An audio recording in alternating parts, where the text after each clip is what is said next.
John chapter 20,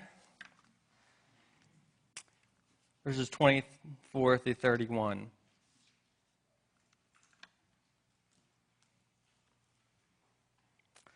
This is God's word. Now Thomas, one of the 12, called the twin, was not with them when Jesus came. So the other disciples told him, "We have seen the Lord." But he said to them, "Unless I see in his hands the mark of the nails, and place my finger into the mark of the nails, and place my hand into his side, I will never believe." 8 days later, his disciples were inside again, and Thomas was with them, although the doors were locked. Jesus came and stood among them and said, "Peace be with you." Then he said to Thomas, "Put your finger here and see my hands, and put out your hand and place it in my side. Do not disbelieve, but believe." Thomas answered him, "My Lord and my God." And Jesus said to him, "Have you believed because you have seen me? Blessed are those who have not seen and yet have believed." Now Jesus did many other signs in the presence of the disciples, which are not written in this book. But these are written so that you may believe that Jesus is the Christ, the Son of God, and that by believing you may have life in his name. Thus ends the reading of God's word. Let me pray for us.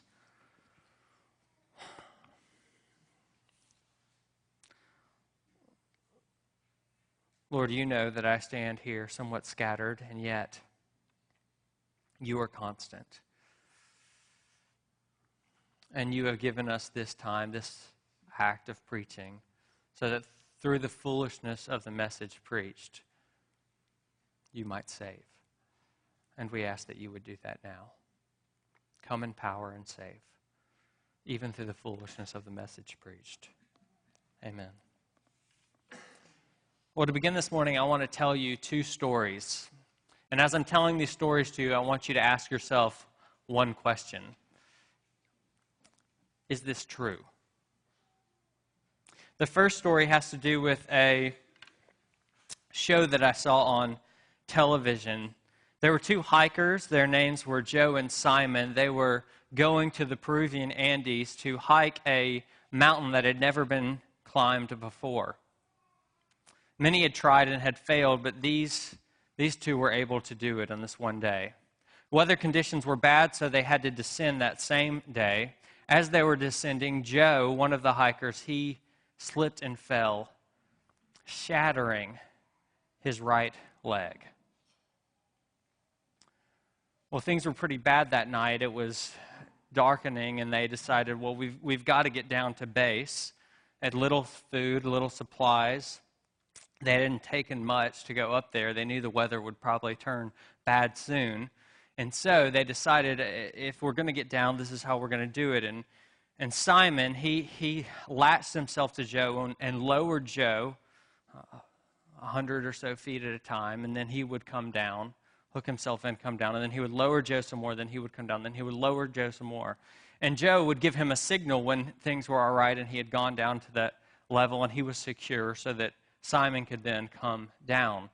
Well, eventually at one point, Simon didn't receive a signal. Unfortunately, it was dark, and they were so far apart that they couldn't see or hear one another. Simon finally figured out what he had done.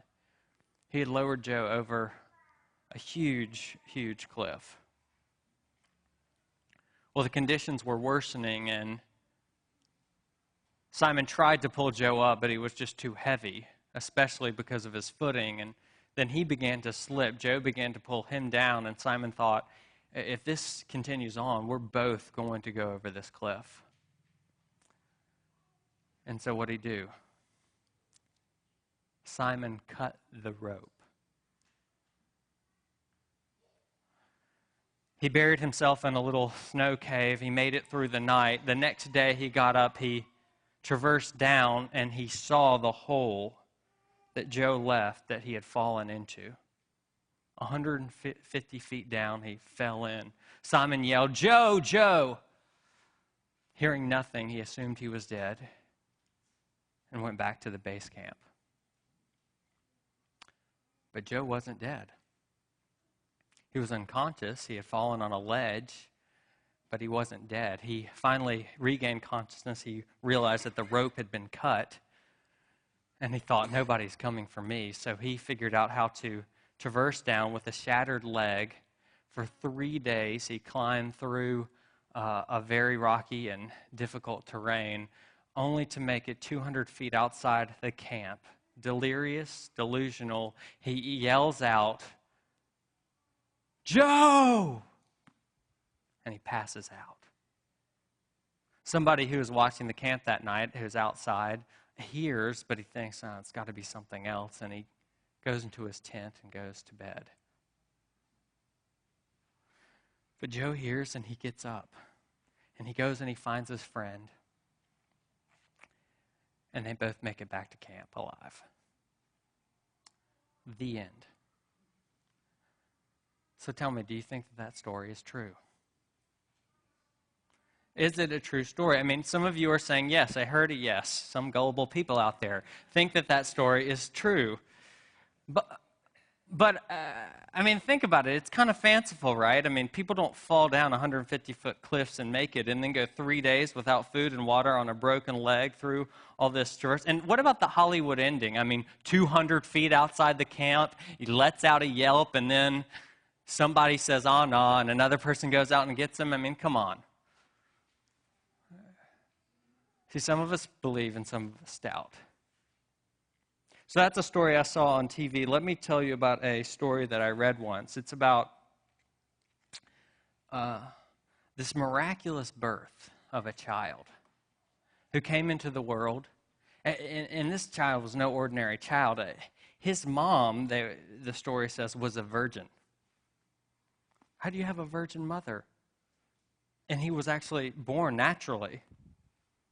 And then he grows up, and the story, as the story goes, it says that he lived this life that was astonishing. I mean, perfect, and he did all these miracles. He even raised people from the dead, and then it talks about how he had all these followers who gathered around and followed him. I mean, thousands and thousands, crowds at a time, and he started disturbing people so much in leadership that finally they thought that maybe he was an insurrectionist, that he threatened the power of the Romans even. They got involved, and they crucified this man. His name was Jesus. 3 days later, as I read in the story, he rose again from the dead. Okay, that's weird. And then he appeared to many people, 500 at a time.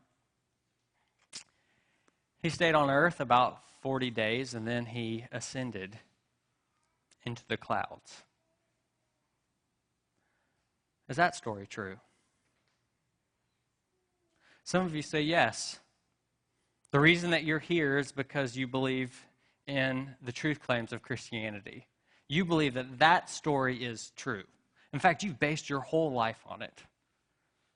But I know that there are others here that are not convinced. You're not sure that that's true. And you think that sounds a little fanciful. I mean, miracles, a virgin birth, a resurrection from the dead. Come on, maybe primitive people could have believed something like that, but as a modern, no way.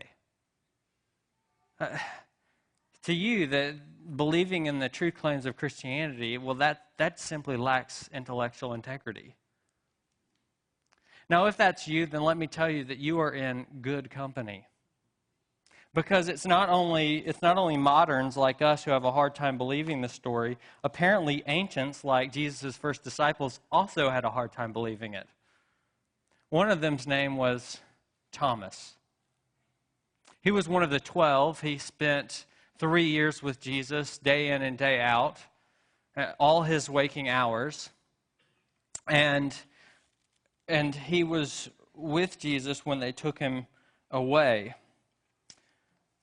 But But then Jesus died, and he, along with the other disciples, were scared, and so and they were locked into a room, but Thomas was not there at this point. We're not sure where he was, but he was gone. We learn that in verse 24. Thomas, one of the 12, called the 10, was not with them, but Jesus appeared to them. Jesus came, and he said, "Peace be with you." And, at that point, the disciples came, and when they finally met back up with Thomas, we're not sure where he was, they were like, "Thomas, we've seen the Lord." Now, Thomas is like that guy who goes to the baseball game or the Super Bowl, and like in the home run that wins the game or the touchdown that wins the game, he was up getting a hot dog, you know? Like, "Thomas, you missed it. We saw the Lord," right? And so they come to him and they're like, "We have seen the Lord." And how does Thomas respond? He says, you can read it right there in the text.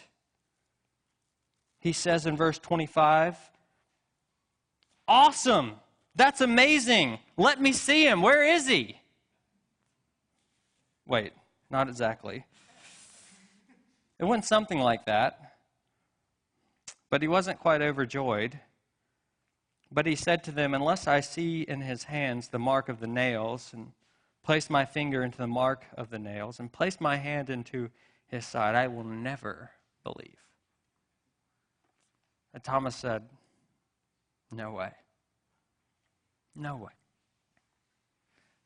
And so we call him Doubting Thomas. You've probably heard that. But Thomas really gets a bad rap, because we need to be honest. It's not like Thomas was the only one who doubted. All the disciples doubted. Every one of them doubted. It's just that Thomas, he's kind of the epitome of doubt. He provides a paradigm of the doubt. And so I think this text is given us to deal with the question of doubt. But Thomas not only doubts, you see, by the end of this text, he also believes. In fact, he gives the greatest confession in the whole gospel. He comes before Jesus and says, "My Lord and my God." See, Thomas is not only the paradigm of a doubter, he's also the paradigm of a believer. Doubting Thomas could just as well be called believing Thomas. And so I think this is given to show us not only about doubt, but about faith. And so that's what I want to look at this morning. I want to look at Thomas's doubt and Thomas's faith. And we're going to take those two in turn. First, we're going to look at Thomas's doubt. And it's right there in verses 24 and 25. And why does Thomas not believe? Well, he says, verse 25, "Unless I see and place, I will never believe." And Jesus says to him a little later, "Do not disbelieve, but believe," in verse 27. You see, Thomas, to call him doubting is really a misnomer. Thomas is not doubting. Doubting means you're not sure about something. Thomas is sure. Thomas is sure Jesus didn't rise from the dead. This isn't doubt. This is unbelief.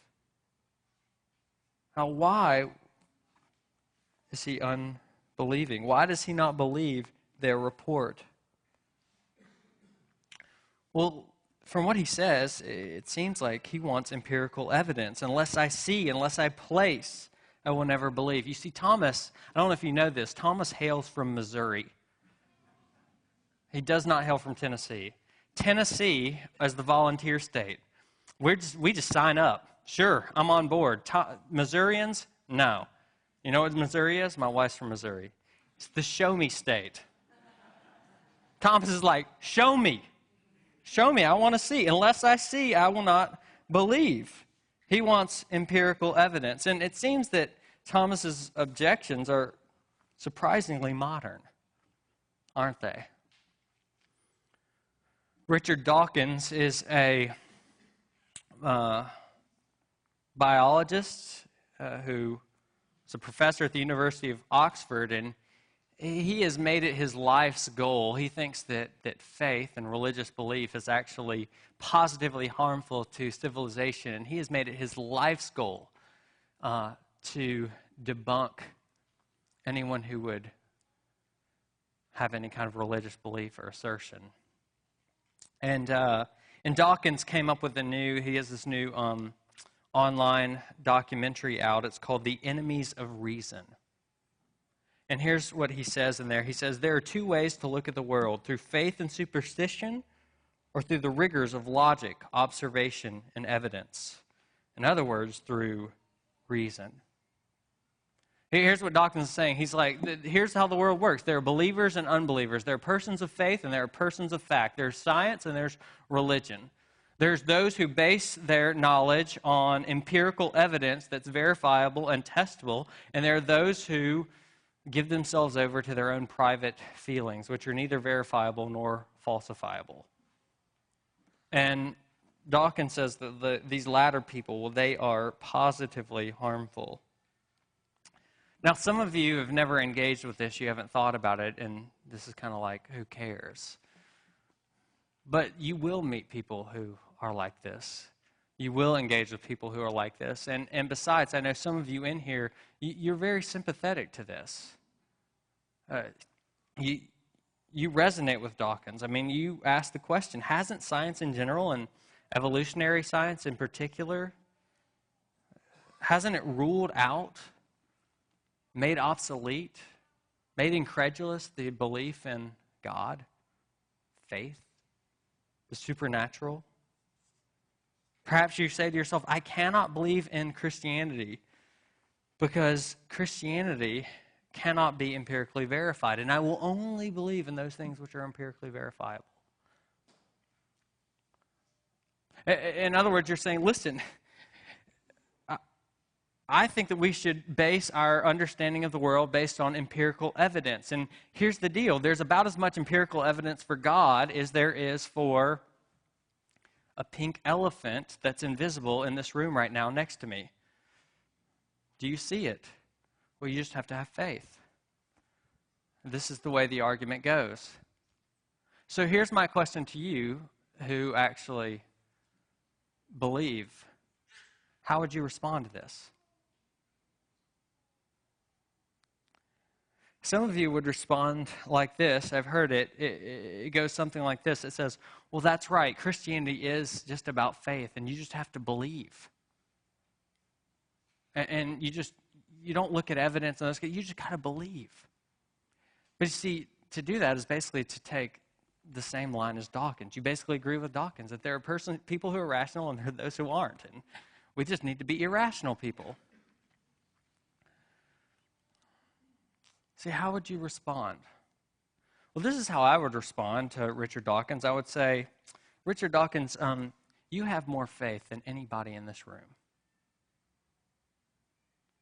You have more faith than anyone in this room. You have more faith than I do.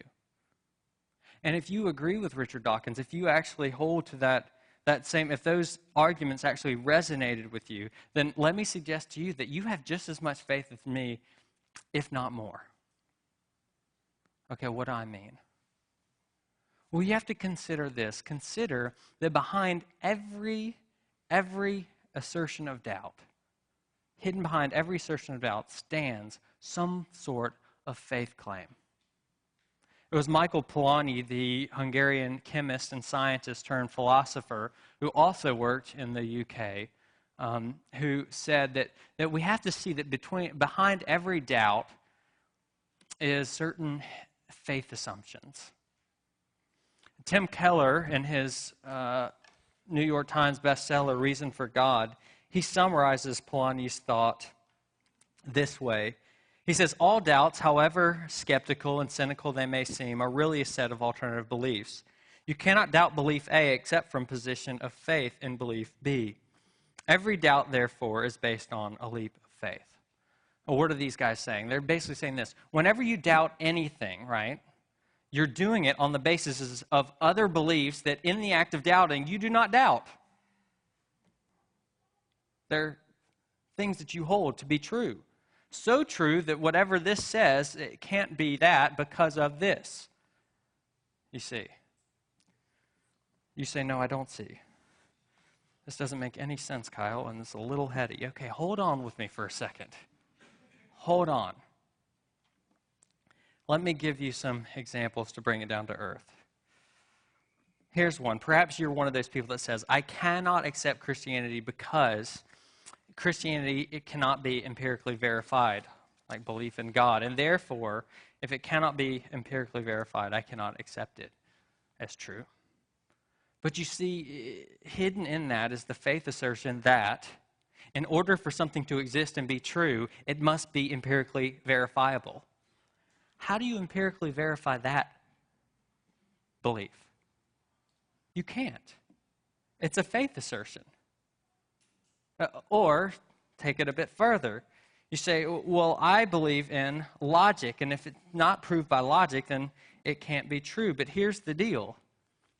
How do you prove laws of logic without assuming a rational universe and that there is such a thing as laws of logic? You can't empirically verify laws of logic without actually assuming that we live in a rational universe and laws of logic exist. See, hidden behind that is a faith assertion. You can't prove that. You assume it. Or how about this? I mean, modern science progresses on a faith commitment that cannot be demonstrated through empirical evidence. And that faith commitment is this: we live in a rational universe that can be studied. And things that happened in the past will happen in the future, all things being constant and equal. Right, these are things that we assume. This is why Einstein, you don't believe me, how about Einstein? This is why Einstein said, I cannot conceive of a scientist who does not have profound faith. It takes faith. So there isn't really this bifurcation between believers and unbelievers, those of faith and those of doubt. We all have faith. It's just, what is our faith in? That's the question. You say, thanks for bringing it down to earth, Kyle. Didn't help. Okay, how about Thomas? Let's take Thomas as an example. Thomas is doubting the reports about Jesus. Why? Well, behind Thomas's doubt must be some kind of faith commitment. For instance, he might believe people don't rise from the dead. Therefore, you didn't see him rise from the dead because people don't rise from the dead. Perhaps that's what you think, but that's a belief, an assertion. People just don't rise from the dead. I've never seen it in the past, so I can't in the future. But that might be your faith assumption. That's not Thomas's. Thomas is not a modern philosophical materialist. Thomas is actually a Jew. Jews believed in the resurrection of the dead, at least Jews like Thomas.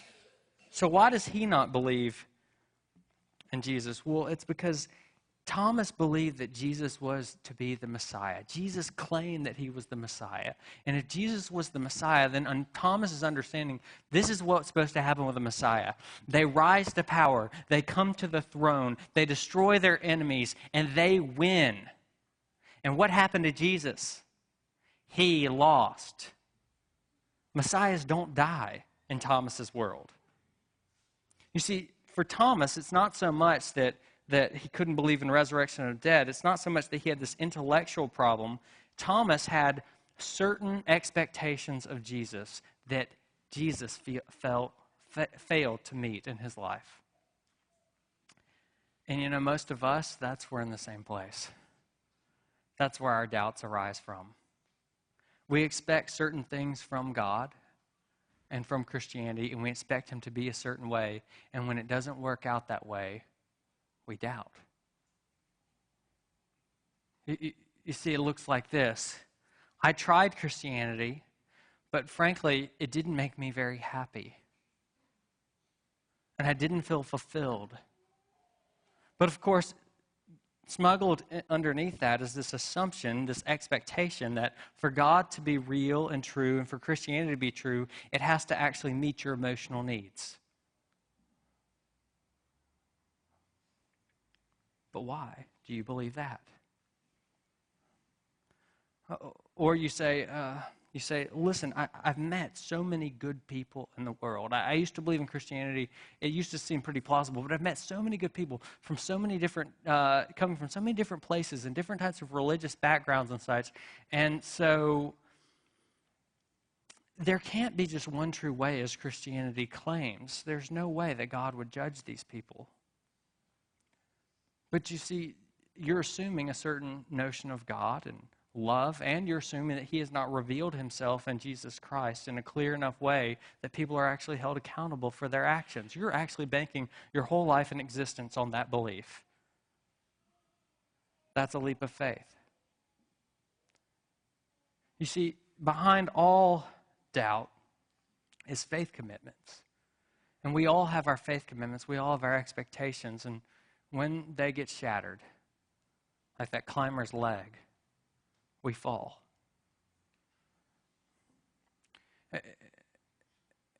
And so the first thing that I would say to Richard Dawkins is that doubt and faith are universal. They're really two sides of the same coin. We're all believers, we're all unbelievers. We all believe, we all doubt. The question is just what? But I would say something else to Dawkins as well. The second response that I would have for him would be this. It's not as if Thomas did not have evidence. In his bestseller, The God Delusion, Dawkins says, faith is blind trust, in the absence of evidence, even in the teeth of evidence. The story of doubting Thomas is told. These are Dawkins' words. The story of doubting Thomas is told, not so that we shall admire Thomas, but so that we could admire the other apostles in comparison. Thomas demanded evidence. Nothing is more lethal for certain kinds of meme than a tendency to look for evidence. It's like religion or folklore. A tendency to look for certain kinds of evidence. The other apostles whose faith was so strong that they did not need evidence are held up to us as worthy of imitation. Now, Dawkins is basically saying that what this story is given for us here is it's given to teach us that we shouldn't look for evidence, that evidence is bad, and that the apostles who believed in kind of blind faith in the teeth of evidence, they're the ones, the other ones, they're the ones who are held up in honor. But here's the question. Did Thomas or the apostles really lack evidence? I mean, a week before, Jesus did come before him and they saw the risen Lord, right? With his hands and holes in them and a gash in his side. And it's not as if Thomas is without evidence either. He has 10 witnesses who said they saw the risen Lord personally.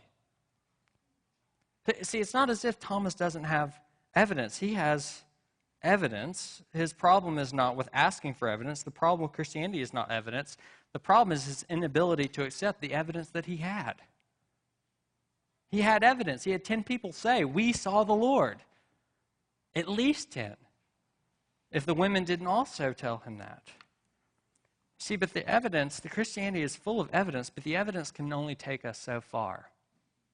You've probably heard the story, maybe you haven't, I don't know. Have you heard about the psychiatrist who was dealing with the patient, and the patient kept coming in, and he had massive problems. I mean, massive problems, like bigger problems than me, right? Massive problems.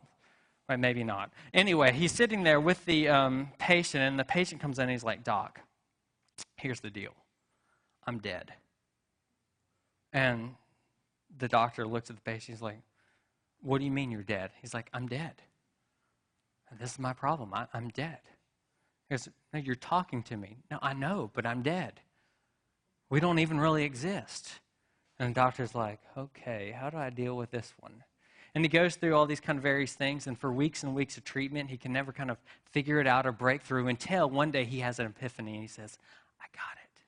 He looks in his drawer, and he sees this little clothespin, you know, the kind that holds your clothes, the cleaner tag on it. And he sees that sitting there, and he goes, I know what I'm going to do. So the patient comes in, and I mean, you got to admit that the doctor's kind of frustrated at this point, and the guy lays back on the couch again, and he goes, Doc, I'm dead. The doctor goes, well, let me ask you a question. Did dead men bleed? And the patient sits there and goes, well, their hearts aren't pumping, and in order to bleed, I mean, fluid can drain out, but in order to really bleed, your heart has to be pumping, and so if your heart stops pumping, then no, dead men don't bleed, because dead men have their heart stop pumping. And the doctor said, and the guy had short sleeves on, and his hands were laying there as he's closing his eyes, talking, and the doctor goes, pop! And all of a sudden, these drops of blood start coming out. And the man goes, whoa! And then he looks and he sees this blood and he starts laughing. And the doctor starts laughing and nodding. And the patient starts laughing and nodding and goes, what do you know? Dead men do bleed.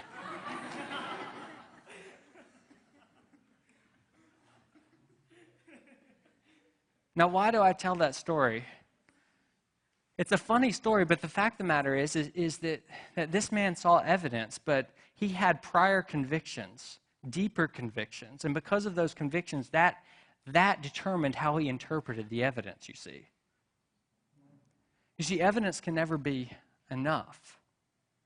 There are disciples who see Jesus. Matthew records this when Jesus is ascending. It's his last moments on earth, and he's just about to give them the Great Commission and ascend back to his Father. He's in his resurrected glory, and he's standing there before him, and we read the account. Matthew sets the scene like this. In verse 16, I believe, he says, Jesus there, and says, and the disciples worshipped him.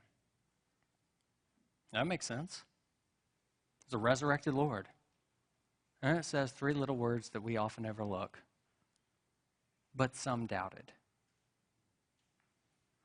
They were there with the resurrected Lord standing right before them, all the evidence that they needed, but some doubted. You see, there's plenty of evidence, but evidence can only take you so far. Because at the end of the day, you're going to interpret the evidence on the basis of your prior faith commitments. Like, I believe more than anything else, I'm dead. And that will reinterpret how I understand the evidence. Like that dead men bleed. You see, so you need more to get you over the hump. See, Thomas doubts, but somehow he gets over the hump.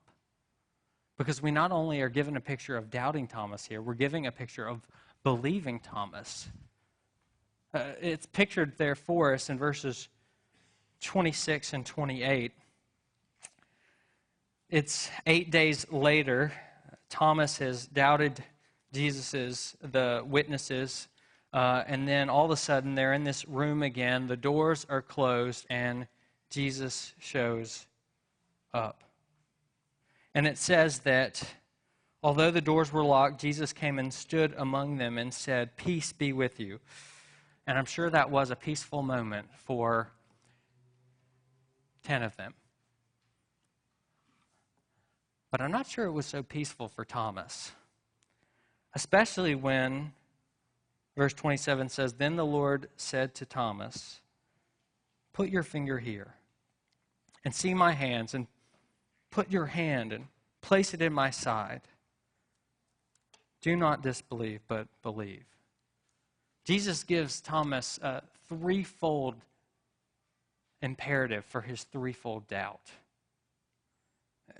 And he says, do not disbelieve, but believe. And he does.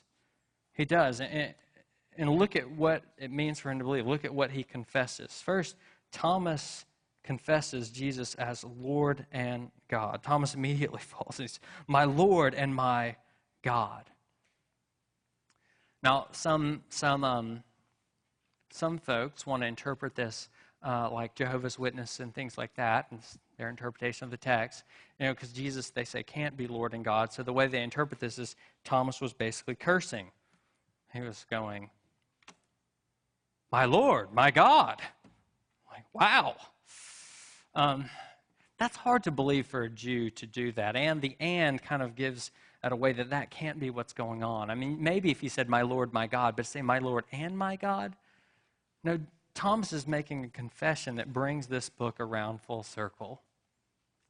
That the one who was in the beginning with God, that the one who was God, through whom all things were made and came into being, and without whom nothing has come into being, which is in being, which exists. That one, Jesus Christ, who came into this world as a babe, who died and rose again, that one, he is God. He created all things.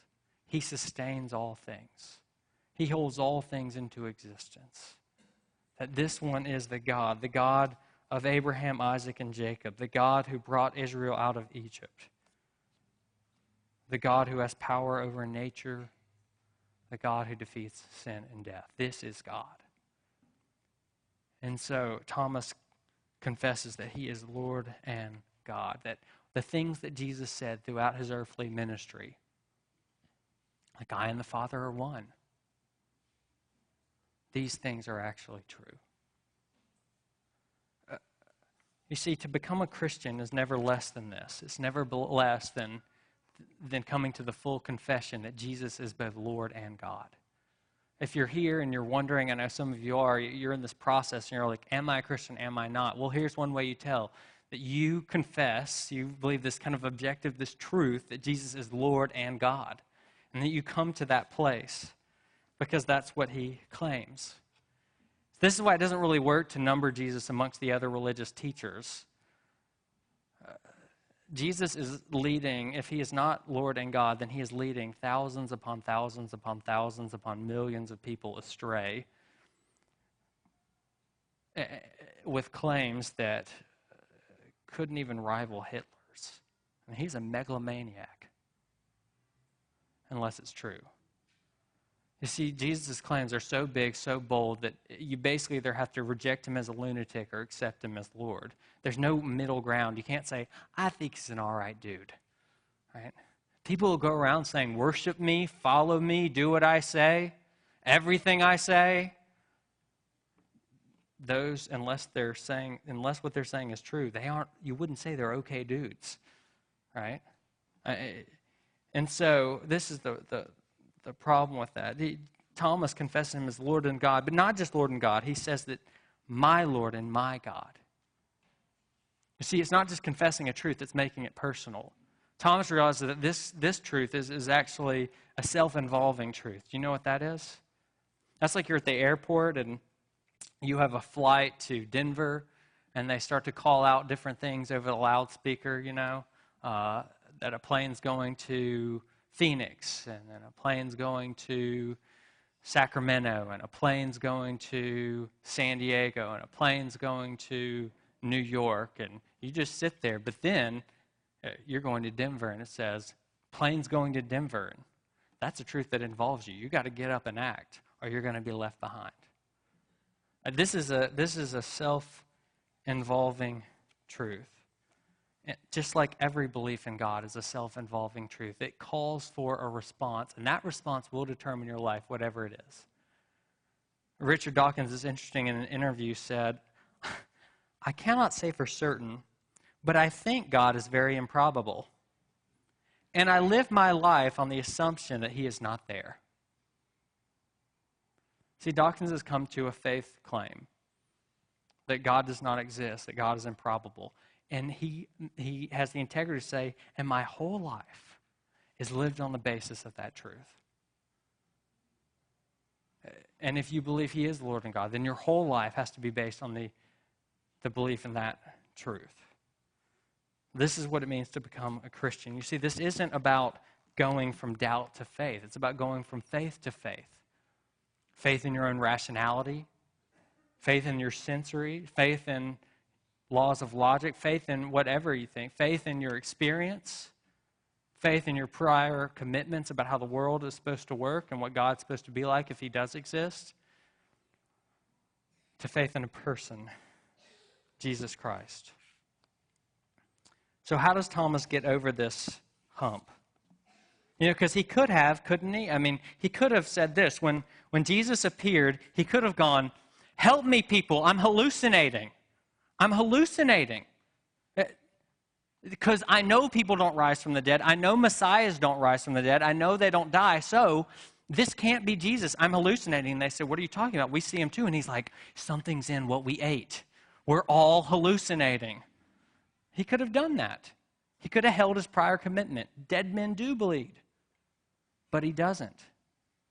Why? Well, what got him over the hump? What can get us over the hump if that's where we are? Well, let me give you 4 simple clues, I think, that are in this text or can be derived from this text. The first is that you have to doubt your doubts. You have to sit there and say, are the things that I'm so sure about doubting, are they really, do I have a really firm basis for that? You see, Thomas at least had to say when Jesus appeared, he had to say, okay, I have to doubt my faith commitment that messiahs don't raise from the dead. Or he could have said, this must be a hallucination. So you have to start by doubting your doubts. by asking if your doubts really are that solid in the first place. But the second thing is that you have to do is you have to examine the evidence. You see, you need to ask the question, why did Jesus appear to Thomas? If Thomas should have believed on the basis of the disciples' report, if he had enough evidence, then why did Jesus appear to him? It doesn't seem like a bit of a little disingenuous for Jesus to kind of rebuke him for not believing the disciples and yet show him his hands and his side and give him this evidence? Why does Jesus appear to Thomas? Well, Jesus appears to Thomas not so that he could believe. He should have believed. Jesus would have appeared to Thomas anyway. Why? Because Thomas was one of the 12. He was an apostle. And as an apostle, he had to have an apostle. Part of what actually gave you the qualification to be an apostle is that you saw the resurrected Lord. See, the reason Jesus appears to Thomas was not for Thomas, but for you and me. So that we would have witnesses who actually saw Jesus, the verified and resurrected Lord, who witnessed him. And so Jesus appears to Thomas not as a disciple. As a disciple, he should have believed the witness of the other disciples. For 1 week, Thomas was in the place that we are. But Jesus needed to appear to him anyway because this is the apostolic claim. We saw him with our own eyes. That which our hands have handled. That which our eyes have seen concerning this word of life. That's what John says in 1 John. And Thomas needed to see. You see, there is evidence here, and there is evidence to examine. There is plenty of evidence. There's a story that Jesus tells. It's about this rich man who lived in basically splendor, and a poor man who lived at the gate of his house named Lazarus. And both of them die. And the rich man goes to hell, and Lazarus goes to heaven, Abraham's bosom, it's called. And the rich man calls up, and he basically send me a drop of water just to relieve me from this. And Abraham says, no, there's a chasm fixed between us, and Lazarus can't cross it. And he goes, okay, well, tell Lazarus to go see my brothers. He says, well, they've got Moses and the prophets. They've got the scripture. And then the rich man says, no, if they see someone rise from the dead, they will believe. Listen to how Abraham, Father Abraham, who is a picture of God in this, responds. No, Father Abraham, but if someone goes to them from the dead, they will repent. And he said to them, Abraham did, if they do not hear Moses and the prophets, neither will they be convinced if someone should rise from the dead. You see, you have all the evidence you need right here. And even if someone were to rise from the dead, even if you were to see Jesus with your own eyes, you would still doubt if you doubt this. But some doubted. See, what gets you over the hump is not simply examining the evidence, because the evidence will only take you so far. So what gets you over the hump? It's having an encounter with Jesus. It's when Thomas actually sees Jesus and hears him. When did Thomas believe? Did you note something about the text that's curiously absent? Thomas touching his hands or placing his hand on the side. Do you think he did it? I guess he could have, but John didn't think to include that. He just includes him saying, my Lord and my God. Why? Because I think he believed right then. And what did he hear? Did you notice that Jesus, who wasn't there when the disciples appeared to him, and Thomas said, unless I see, and what does Jesus say to him? Hey, Thomas, come here and place your fingers in my hand, and place your hand in my side. He heard the omniscient God who knew his thoughts and knew what he said, who wasn't even there. And what did he see? He saw the wounded God with wounds in his hands who died for him. You see, I think what broke Thomas's heart is that he saw this God who is omnipotent and transcendent, but who was made low for him, who took on sin for him, who rose for him. And that's what converted him. That's what melted his heart. The fourth thing you have to do is not only doubt your doubts, examine the evidence, not only encounter Jesus, but also you have to give up your conditions. You have to give up your conditions. You see, if you have conditions, Lord, I will believe if, I will believe when I can touch this, if I can believe when I do this, then whatever this is your real Lord and God. Whether it's, I will trust you, I will follow you, I will believe you exist when you give me this kind of job or this kind of marriage or this kind of life. And basically what you're saying is those things are your real Lord and your God. That's what you're serving. That's what's ultimate. Or you say, I'll believe you when you give me this kind of evidence. Then this kind of evidence or your rationality or your sensory perception ultimately end up being your ultimate Lord and God. That's what you have your ultimate faith and trust in. You see, but Thomas, I think he gives up his conditions.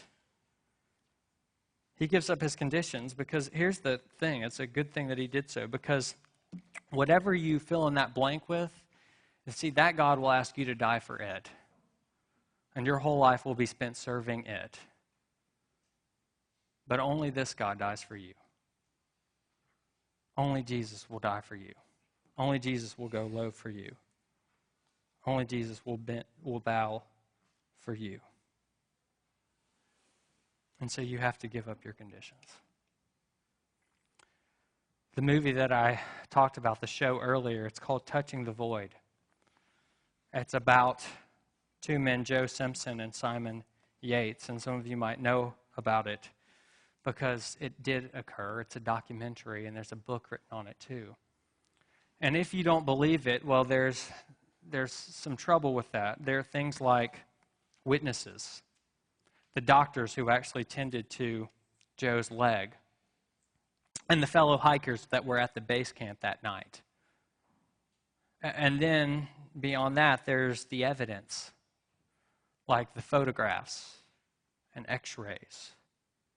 And then beyond that, there's the self-incriminating report. I cut the rope and let my friend fall to his death. Who admits that? Who admits that? You see, and if you have trouble believing the second story, then you've got the same problems, because there are witnesses. More than 500 at a time. There are the 12 disciples who saw him.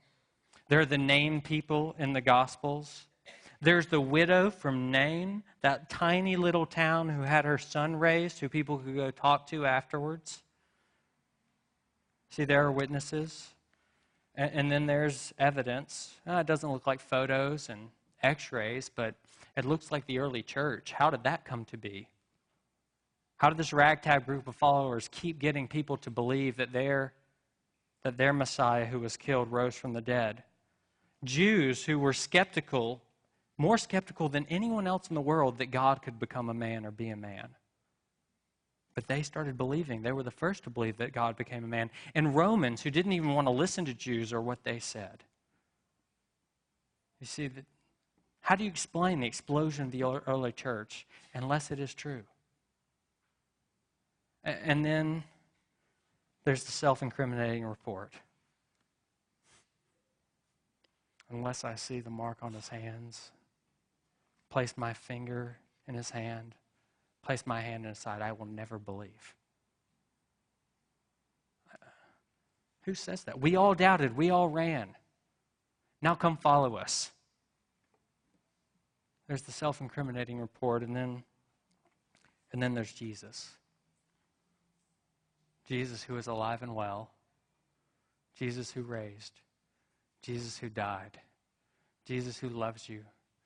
Jesus who has wounds for you. And Jesus who says, do not disbelieve, but believe.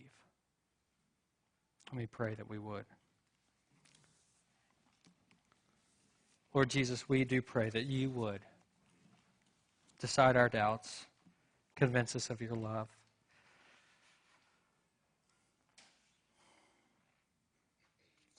And show us yourself. Amen.